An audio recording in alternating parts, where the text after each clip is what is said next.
तो आपका revision batch चल रहा है क्लास 11th का, है ना। नया सेकेंड ईयर का बैच भी 13 तारीख जो है स्टार्ट हो चुका है, 13 दिसंबर से।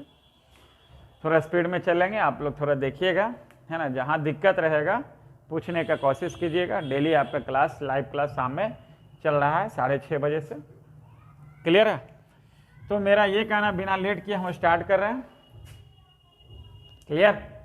तो आपका अगर पूछ दिया जाए कि एक समान वृत्तीय गति क्या है, एक समान वृत्तीय गति क्या है? Uniform circular motion, uniform circular motion क्या है? नहीं, तो नामे से पता चल रहा है कि अगर कोई वस्तु वृत्त में गति कर रहा है, वृत्ताकार पथ में गति कर रहा है, अगर कोई वस्तु वृत्ताकार पथ में गति कर रहा है एक समान चाल से, क्या चाल से? एक समान चाल से। एक समान वेग नहीं कहना है, क्योंकि वेग सदिश राशि है और चाल जो है अदिश राशि है। वृत्तीय गति में चाल नियत रहता है, वेग नियत नहीं रहता है। वेग में डायरेक्शन भी होता है। डायरेक्शन देखिए, यहाँ पर इधर है तो यहाँ पर इधर है, यहाँ पर इधर है, यहाँ पर इधर है। वेग का डायरेक्शन चेंज होता है। चाल इसमें नियत रहता है, वृत्त का त्रिज्या नियत है।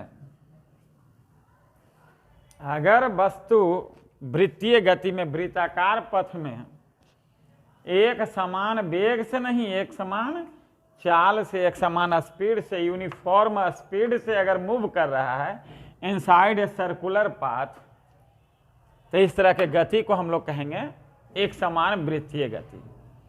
क्लियर है? एक समान वृत्तीय गति। अगर कोई वस्तु, कोई पिंड वृत्तीय पथ में, वृत्ताकार पथ में एक समान वेग से नहीं, बार बार बोल रहे, एक समान चाल से, यूनिफॉर्म स्पीड से, यूनिफॉर्म वेलोसिटी नहीं, यूनिफॉर्म स्पीड से अगर मूव कर रहा है इनसाइड ए सर्कुलर पाथ, तो उसको कहेंगे एक समान वृत्तीय गति। अगर पूछ दिया जाए कि अगर कोणीय विस्थापन क्या है, कोणीय विस्थापन क्या है, एंगुलर डिस्प्लेसमेंट क्या है? क्लियर है? एंगुलर डिस्प्लेसमेंट, कोणीय विस्थापन क्या है?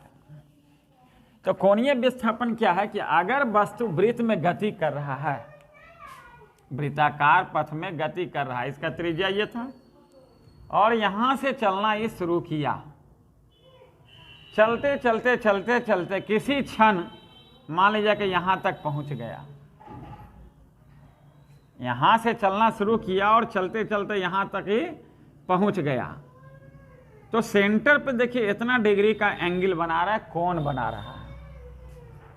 कोई भी वस्तु जब वृत्तीय पथ में, सर्कुलर पाथ में मूव कर रहा है, गति कर रहा है, और किसी क्षण चलते चलते चलते यहां तक ही पहुंचा, हो सकता है यहां तक पहुंचे, हो सकता है यहां तक, हो सकता है पूरा वृत्त में मूव कर जाए, तो किसी क्षण यहां से लेके यहां तक पहुंचा, तो देख सकते हैं यहां तक पहुंचा, तो इसको भी सेंटर से मिला दीजिए, केंद्र से, और इसको भी मिला दीजिए। तो वृत्त के केंद्र पर जितना डिग्री का कोण बनाएगा उसी कोण को कहेंगे क्या? कोणीय विस्थापन, एंगुलर डिस्प्लेसमेंट। क्लियर है? कोणीय विस्थापन क्या है कि वृत्ताकार पथ पर अगर कोई वस्तु गति कर रहा है तो किसी भी क्षण वृत्त के केंद्र पर जितना वो कोण बनाएगा उसी कोण को क्या कहेंगे? कोणीय विस्थापन। और एकांक समय में जो कोण बनाएगा वृत्त के केंद्र पर, यानी एकांक समय में जो कोणीय विस्थापन होगा उसको कहेंगे कोणीय वेग, एंगुलर वेलोसिटी। उसको क्या कहेंगे? कोणीय वेग। किसी क्षण अगर कोई वस्तु वृत्तीय पथ में गति कर रहा है, वृत्ताकार पथ में कोई वस्तु गति कर रहा है और किसी क्षण चलते चलते यहां तक पहुंचा या कहीं तक पहुंचा, तो वृत्त के केंद्र पर जितना डिग्री का कोण बनाया था उस कोण को कहे थे कोणीय विस्थापन, एंगुलर डिस्प्लेसमेंट। जो कोण जो बना था कोण को कहे थे कोणीय विस्थापन। उसका ऐसा मात्रक रेडियन है। ऐसा मात्रक अगर कोणीय विस्थापन का पूछ दिया जाए तो क्या? रेडियन। कोण का ऐसा मात्रक क्या होता है? रेडियन होता है।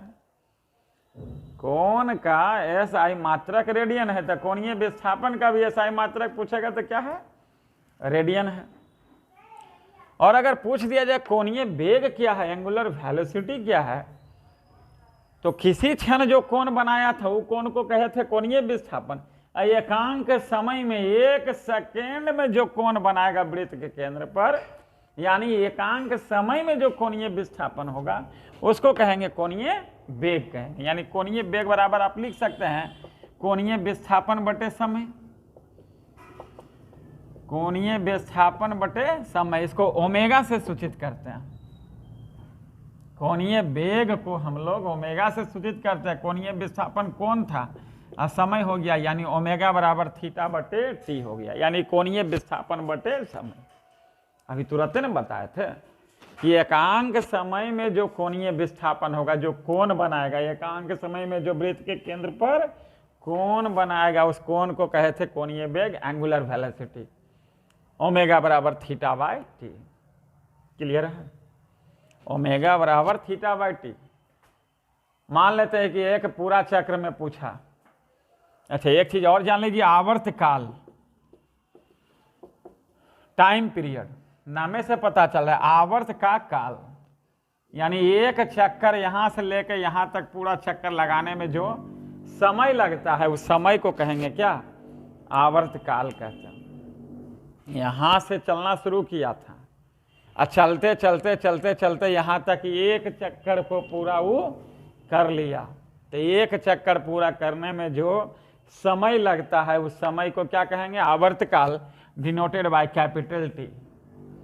अगर आवर्त काल का मात्रक पूछ दिया जाए तो काल मतलब क्या, समय, समय का मात्रक क्या होता है, सेकंड होता है, SI मात्रक सेकंड, यानी आवर्त काल का भी SI मात्रक क्या हो जाएगा, सेकंड हो जाएगा। क्लियर, तो आवर्त काल क्लियर हो गया। अगर आवर्त काल पूछा जाए तो एक चक्कर पूरा करने में वृत्तीय पथ में जो पिंड गति कर रहा है, एक पूरा चक्कर को पूरा करने में जो समय लगा उस समय को क्या कहेंगे, आवर्त काल कहेंगे। SI मात्रक पूछा जाए, सेकंड हो गया। क्या चीज से सूचित करते हैं, कैपिटल टी से। और अगर आवृत्ति पूछ दिया जाए, फ्रीक्वेंसी क्या है,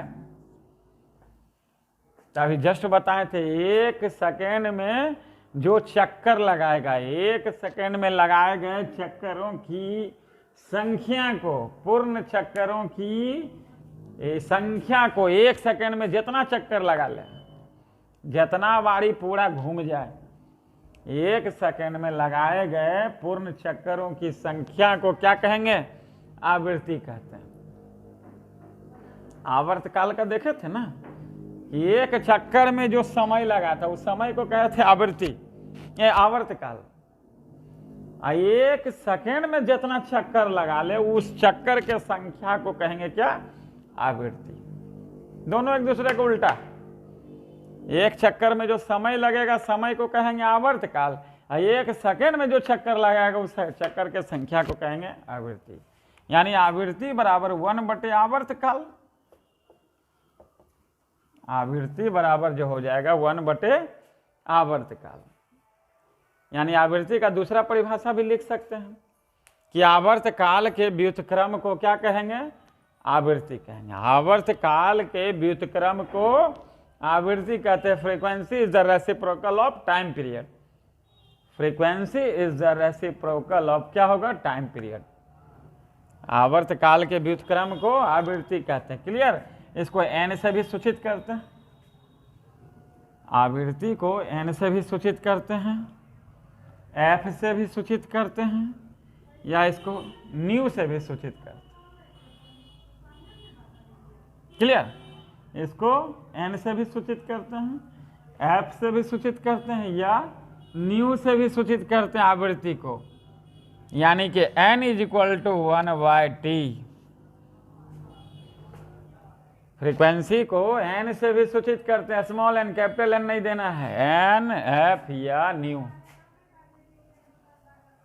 SI मात्रक अगर पूछ दिया जाए, आवृत्ति का SI मात्रक अगर पूछ दिया जाए तो हर्ट्ज होता है, HZ से सूचित करते हैं।